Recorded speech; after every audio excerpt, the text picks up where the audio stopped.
Olá, sejam bem-vindos ao nosso evangelho dessa quinta-feira.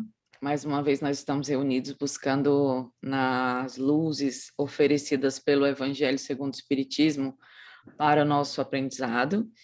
E para começar essa manhã, a gente convida a todos a um momento de conexão, rogando a Deus, nosso Pai, as condições necessárias para que nós possamos usufruir dessa oportunidade, das energias que estão disponíveis a esse processo, recebendo do alto toda essa luz que nos banha como uma cascata profunda de energia, de paz, organizando as nossas falhas energéticas, os nossos pontos energéticos que não se encontram em conexão ou em funcionamento pleno.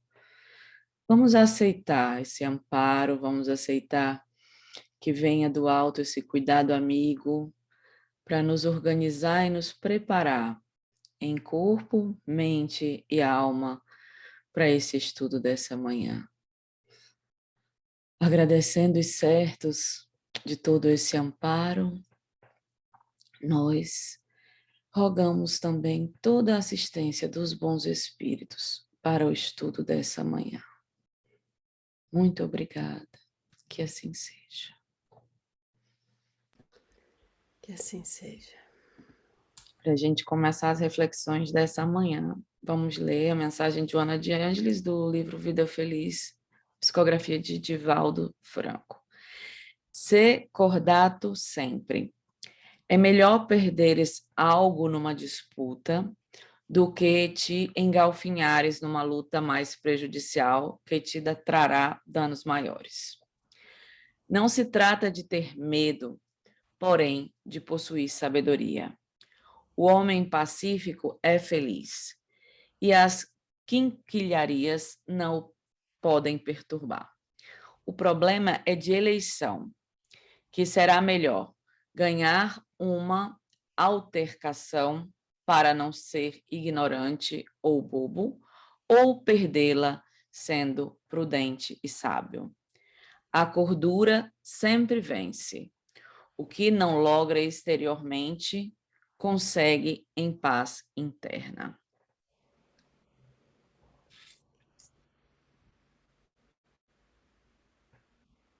Joana fazendo o convite para a nossa escolha, né? Para a gente atingir um nível de sabedoria.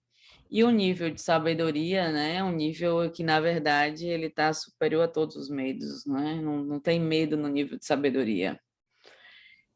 E a gente é capaz de não sucumbir às emoções, né? E poder decidir tantas vezes, desde as pequenas disputas, né? Desde as pequenas discussões até as mais graves, que a gente julga que não pode deixar, porque eu não tenho medo, eu enfrento, eu mostro, né? Eu faço. Mas esse medo, na verdade, esconde mais medo do que aquilo que tenta disfarçar. Então, a gente não tem medo aí de perder, né? De fazer a escolha da sabedoria pela paz interna, que é a grande vitória que a gente alcança quando está nesse nível de mais sabedoria, né? Que a gente, na nossa vida, né, a gente não tem essa sabedoria, mas a gente pode ir modificando nos nossos padrões de inconsciência, né? E, aos poucos, ir despertando essa sabedoria e mudando, auxiliando as nossas decisões, para que a gente não fique nessas pequenezes, né? Pequenez da vida. Sim, Eu ia perguntar justamente como fazer isso, né? Porque simples, é muito fácil. Oh. bem facinho. Estou aqui eu pensando que eu tenho várias coisas que eu queria saber, queria perguntar, que talvez para outra pessoa possa parecer, né, uma disputa ou alguma coisa, mas eu não consigo ter a paz, né? A paz realmente interior para não continuar, mas não é nem brigando, é para eu poder entender mesmo. Então é bem interessante, porque é ter uma sabedoria que eu ainda não tenho. Ou ser entendido, né? Que a gente nesse jogo não sabe o que está tentando, porque eu posso tentar entender, mas eu posso também estar tentando fazer ser entendido, ou se não sei. Porque a gente nunca sabe o que está movendo aquilo ali. A questão é que a gente não sabe se acalmar, né? A gente não sabe ganhar perdendo. E é uma sabedoria muito grande quando a gente aprende a perder. Imagina aí todas as nossas discussões, que o ego, né, muito sábio, ele consegue ganhar todas as discussões, né? Ele usa todas. Simone diz, Ave Maria, ninguém perde de você, né? Aí eu digo, mas que triste, né? Que triste. Por quê? O que que quer dizer isso? Que o ego, ele tenta se sobressair. E, na verdade, a gente não precisaria, né? Bastava a gente estar tranquilo, em paz, né? Pacífico, feliz, e não se engalfinhar. É legal essa palavra. Que a gente fica péssimo, né? Se entrar numa briga. Agora, se conseguir ver, né, o que é que tá ali, como é que faz isso? Percebendo, né? Porque se a gente ficar já, né, ferido e for tentar mostrar nossa verdade sem perceber o que está fazendo, não vai ter paz, já está sem paz, né? Mas é o que Joana disse, né? É um problema de eleição. Chico também diz isso, né? A gente conta muito aquela passagem dele da água, né? Que ele manda encher a boca de água quando você está numa discussão para esperar passar. Por que que a gente não consegue? Ali, por que que ele aconselha isso? Porque a energia ali está completamente descontrolada. Você vai tentar, vai ter que escolher, como Joana disse. Você vai ter que eleger qual é a sua prioridade. Sua prioridade é encontrar a paz ou vencer a guerra? Né? Ter razão, né? É. Aí, por exemplo, quando ele diz para você ficar aqueles minutinhos ali, é porque a energia, né, de ativação, ela vai cedendo. Só que como nós somos meio destrambelhados, né? O que que a gente faz com essa energia? Bota para fora em discussão, em agressão, né? Aquela coisa que está dentro. Mas vamos imaginar que a gente conseguisse, né? Eleger. Eu elejo não entrar nessa confusão, né? Ou nessa discussão desnecessária. Aí a gente está sendo, como Joana diz, né? Prudente ou sábio. Na outra situação, ignorante ou bobo.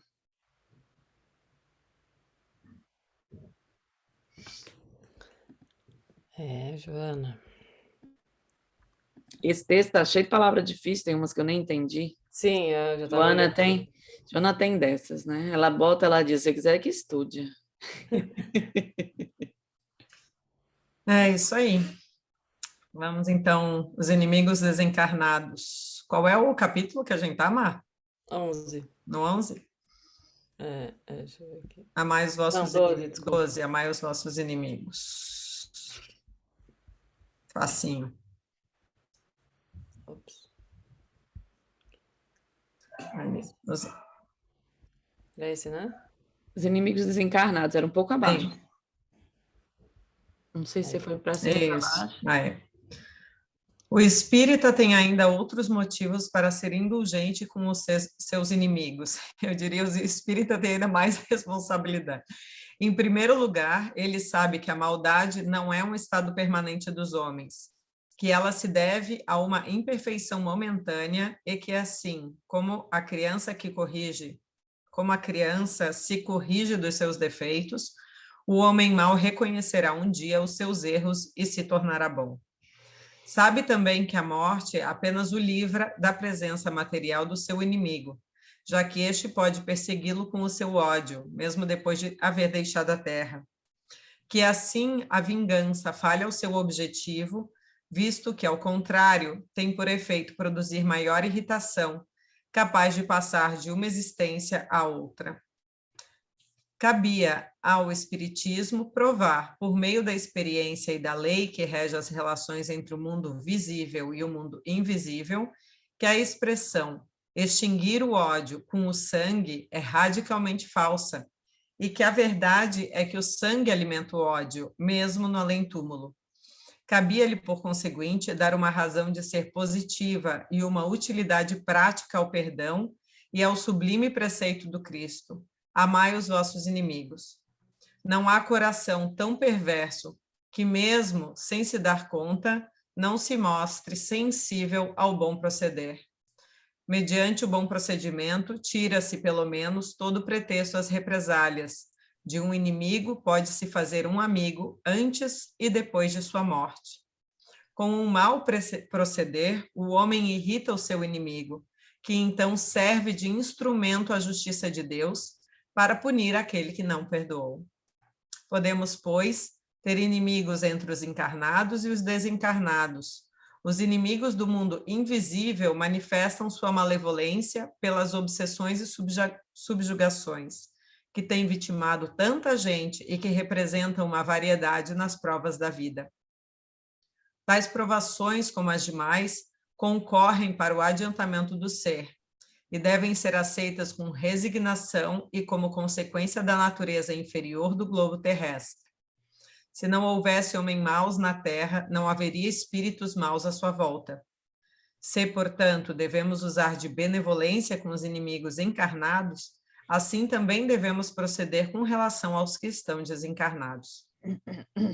Antigamente, sacrificavam-se vítimas sangrentas para aplacar os deuses infernais, que não eram senão os espíritos maus. Aos deuses infernais sucederam os demônios, que são a mesma coisa. O Espiritismo vem provar que esses demônios nada mais são do que as almas dos homens perversos, que ainda não se despojaram dos instintos materiais, que ninguém consegue aplacá-los a não ser pelo sacrifício do seu ódio, isto é, pela caridade. A caridade não tem por efeito unicamente impedi-los de praticar o mal, e sim o de os reconduzir ao caminho do bem, contribuindo para a salvação deles. É assim que a sentença "amai os vossos inimigos" não se circunscreve ao círculo acanhado da terra e da vida presente, mas também faz parte da grande lei de solidariedade e da fraternidade universais.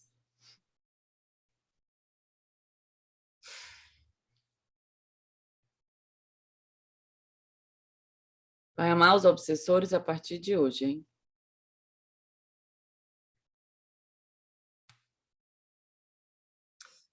Para mim é muito bonita aquela mensagem que passa no filme do Divaldo, né?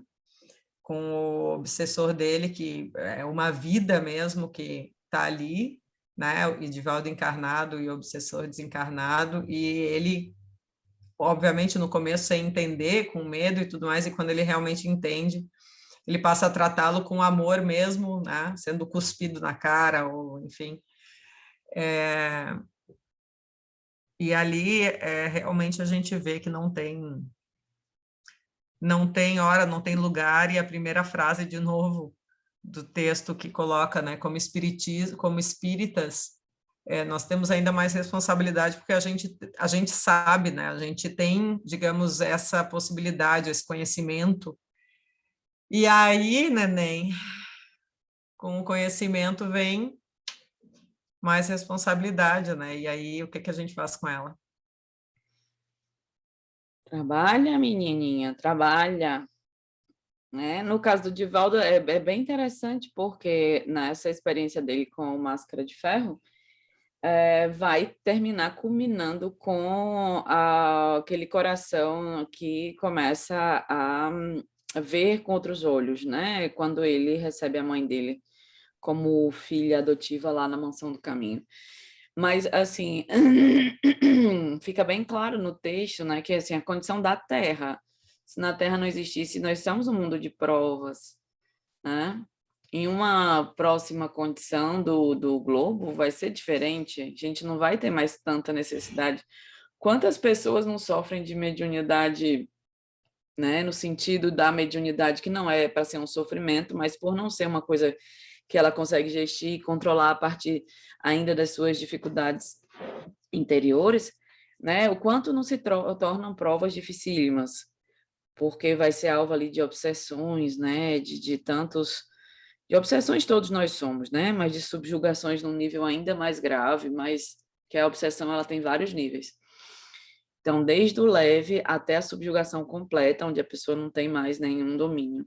Mas o Evangelho diz, assim, é uma característica da Terra, né? Então, às vezes, aquela mediunidade ali, ela é uma mediunidade provacional.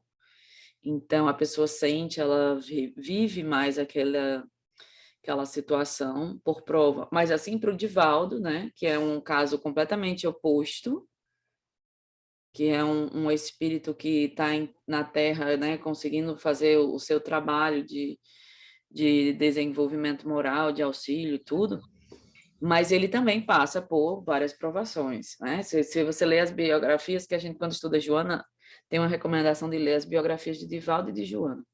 Na biografia, essas histórias são mais detalhadas ainda, que aquelas partes onde tem o pensamento do suicídio aparecem com muito mais detalhes, né? Então, seja, mesmo para Divaldo, né, essa prova tão grande a ser vencida, né, a ser integrada, e aí ele cresce ele, né, que é a coisa mais bonita disso, cresce ele e cresce o espírito, se desenvolvem os dois, aí é a lição máxima do amor, né? Caridade na veia. Exato, basta um de nós conseguir, que está sendo auxiliado todo mundo, né? Então, os inimigos desencarnados, o Espiritismo deixa muito, muito nítido, né? O motivo, por quê, qual é o objetivo dessa prova, né? Como é que ela atua, basta a gente estudar os livros dos médiuns, o livro dos espíritos, que aprende bastante sobre essa necessidade, né? Que a gente sabe, os espíritos nos dizem que os espíritos estão aqui para nos auxiliar. Eu digo, mas que belo, seus obsessores estão aí para lhe auxiliar no seu progresso. No dia que você não precisar mais, não se preocupe que eles não vão estar. Então, é muito, muito bonito. Mas a gente, né, nessa ilusão, né, muitas vezes quer ver extinto da Terra alguém, né, ou quer que morra, como se a morte pudesse dar essa separação. E um inimigo morto, ele é muito mais potente do que um inimigo vivo, porque o espírito em ódio, em equívoco, no plano desencarnado, né, ele vai continuar atuando sobre você e sobre tudo sem que você perceba. É como o caso do Putin, né?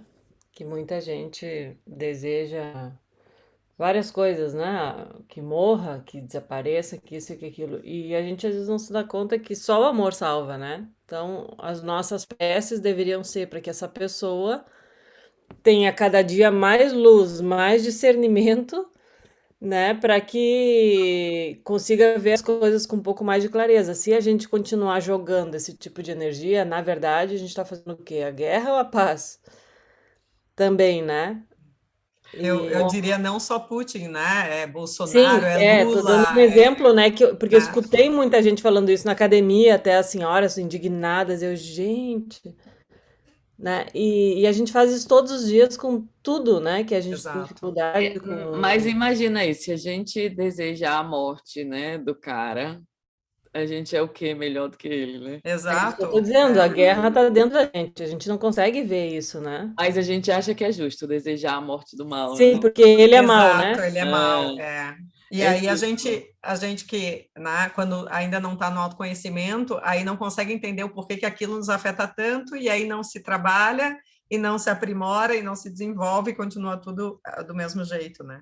Então É uma dureza. é uma grande oportunidade, como tu disse, né, Mi? Ter essas provas, na verdade, ela serve a quem? A nós mesmos. E o que a gente está fazendo com tudo isso? É fácil? Não. É legalzinho? Não. Quer dizer, depois que passa Você sabe por que aquele momento, mas é Você difícil. sabe que tem uma palestra, né, do Geraldo Campana Neto, chamam Geraldinho, que ele é um dos divulgadores do Chico, que ele conviveu muito com o Chico. E ele conta em uma das palestras dele que dentro desse movimento da guerra da Rússia contra a Ucrânia, que a guerra ela começou no dia em que fazia aniversário, quando na Segunda Guerra os ucranianos, os cidadãos civis da Ucrânia, saíram de suas casas, eles, não os soldados, não tudo, teve como um grande motim, eles saíram de suas casas para matar, né, todos os judeus que encontrassem. E aí ele explica, né, que essa guerra, ela disse que coincidência não existe, e que essa guerra, ela começa exatamente no dia em que aconteceu esse episódio. Claro que, quando a gente fala, por exemplo, eu não tenho os dados históricos dessa situação, eu apenas ouvi na palestra dele, mas quando a pessoa fala disso, ele está dizendo que muitas vezes são ações de reparação. Embora fique parecendo que aquele ditador, esse autoritário que está promovendo pelo seu equívoco aquele conflito seja mal, mas por trás de tudo isso existe uma sabedoria, uma bondade divina que está cuidando não só vamos supor, se a gente for pegar a Rússia e a Ucrânia, né, da Rússia, que cresce porque a guerra é um sofrimento até para quem promove. Exato. Não é uma coisa unilateral. Exato. Né? Então, ela vai promover esse conflito, que a Terra é plena de conflitos, esse não é o único, se a gente for procurar, esse é o mais famoso, né? O mais evidente na mídia. Mas tem conflitos que estão aí há quantas décadas e que a mídia não dá trela, né? Então, veja, na sabedoria do universo, é como se o que ele quis dizer existe um plano, né, de reajuste, de reintegração, de amadurecimento de um povo, de uma região, de um continente, não se sabe, né? Mas que nada é por acaso. Então, mesmo que, né, há de vir o mal, mas ai daquele, há de vir o escândalo, mas ai daquele por quem o escândalo venha. Né? Então, que a luta individual de cada um. Mas, infelizmente, nós precisamos passar por esse... E aí ele é muito bacana, porque ele diz, isso não vai se transformar em terceira grande guerra, não vai, né? Ficou muito já nítido. É um conflito que está sendo muito focado e começa a ter uma dimensão, mas todas as nações, elas estão trabalhando para não conflito. Exato. O que faz a gente pensar nessa terceira grande guerra é o medo, mas, na verdade, o mundo está trabalhando para que não... Ou seja, o mundo já está muito mais inteligente, não a inteligência do mundo, né? Se a gente for pensar no mundo em si, da última grande guerra para agora, você imagina, se a gente ainda tivesse, enquanto planeta, aquela mentalidade, pei-buf-pu, acabou-se. Né? Então, de alguma forma, o mundo está lutando, né? Os líderes estão tentando... Como é que eu chego na paz, né? Não sabe ainda que a paz é dentro, mas eu creio que no campo político eu não quero nem imaginar esse desafio, viu, minha gente? E é interessante que daí a gente volta à crucificação, né, de Jesus. Não existiria se não fosse Judas, né? Então, Judas é um grandíssimo membro dessa transformação da Terra, né? Se não fosse ele, e Jesus, ele já sabia, ou seja, já estava planejado. Ele é um instrumento, então precisava dele, pronto. No dia que eu aprender com Jesus, eu não vou mais ter medo de ser enganada. Oh, meu Deus! Oh, meu Deus! Porque é justamente isso, né? Por exemplo, ele sabia que ia ser enganado. E ele, na verdade, né? E sabia das consequências daquilo ali. Então, você imagina o nível de confiança do cara, igual o nosso. Né? Que pensa, no meu caso, né? Que cada engano é uma morte, é um risco é uma coisa linda. Mas veja, tanto que, né, nesse comentário, apenas Jesus, né, desencarna, a primeira coisa que ele faz é ir até Judas, porque Judas estava em zonas umbralinas, entendeu? Primeira coisa que ele faz antes de voltar para aparecer, por isso que ele ainda volta, né, carregado de energias densas, né, diz para ninguém tocar ele e tal, porque o primeiro movimento de Jesus foi descer nas zonas umbralinas para auxiliar Judas. Né? Ai, que lição, né?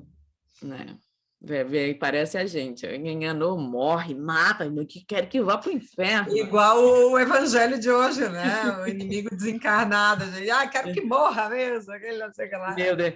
É triste, mas é a verdade, né? E eu que tenho conhecimento espiritual, né? Porque isso é tudo fruto do medo, né? Eu tenho, infelizmente, vários medos assim. E na hora que vem assim o pensamento, eu digo, uma criatura espírita sem luz. Sabe que a morte não existe, mas não quero saber, não. É isso mesmo que eu estou pensando, que triste. Porque, na verdade, é o medo. Não é que você quer que a pessoa morra, você queria que ela não fosse um obstáculo, porque você é inseguro. Exatamente, não queria que ela fizesse nascer dentro de ti tanta coisa. Só que, na verdade, a gente está sempre apontando para quem, né? E Para o não tem nada a outro. ver com a pessoa, né? Exato, exato. Eu quero que Maravilhante. suma, né? É como a gente quer fugir dos problemas, como a gente quer fugir de tudo, né? Mas eu quero que a pessoa suma, desapareça daqui, porque para mim é uma ameaça. Exato. Essa é Para eu uma, não sofrer, para não doer, para não ter raiva, para isso, para é, aquilo. porque eu sou uma pessoa insegura e não Exato. tenho a fé, né, ainda desenvolvida. Não, e ainda não acredito que eu possa crescer com isso, né? Eu não consigo ver isso como um instrumento realmente de autodesenvolvimento. Ainda acho que o autodesenvolvimento está tudo, ó, né? Aquela belezinha, ou seja, ser um espírito já no mundo celeste, mundo feliz. Verdade. Faz Mas parte. com os inimigos desencarnados, né, eu queria fazer só um parêntese, né, do quanto a gente tem medo, né? Também, igual, a gente quer que desapareçam os obsessores, É claro. que é como querer matar os obsessores também, né? É isso que eu estou dizendo, tudo que a gente teme, a gente quer fazer desaparecer, né? A gente não quer enfrentar.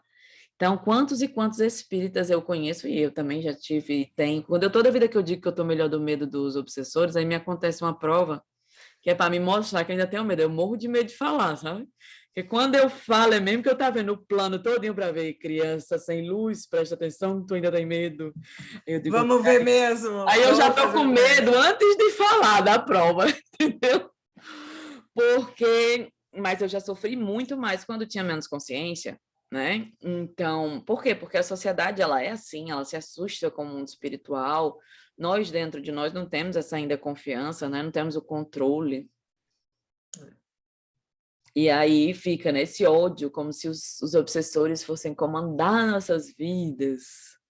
E fossem E, na verdade, escutados, né? Pelos e são, nossos obstáculos. e são só nossos irmãos, né? Nossos irmãos de jornada no plano espiritual, vivendo as mesmas dores, as mesmas desilusões, os mesmos olhos, a mesma falta de confiança que nós estamos vivendo aqui.